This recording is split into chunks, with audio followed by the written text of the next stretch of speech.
चल पोरी, तुला मेथीची भाजी खूपच जास्त आवडते, पण तुला साफ करायचं खूपच जास्त कंटाळा आहे. चल आज तुला मी 3 पिढीची भाजी कशी साफ करते ते दाखवते. आता 3 पिढी म्हटल्यावर तू विचारामध्ये पडशील.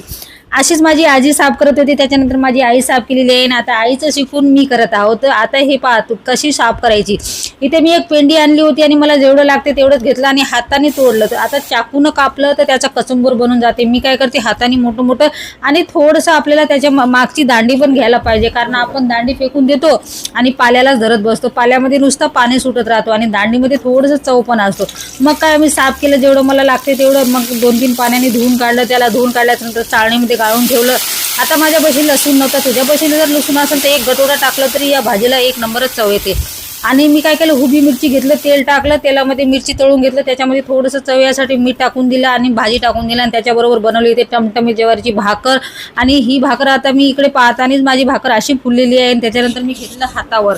आता प्लेटमध्ये ठेवलेलं आपण मी हातावर बसून खाणार आहोत. जेव्हा आपण शेतामध्ये जातो तेव्हा हातावर भाकर घेतो, भाकरीवर भाजी घेतो. असं तुम्ही कधी केलं का, मला नक्की कमेंटमध्ये सांगा. व्हिडिओ आवडला लाईक, चॅनल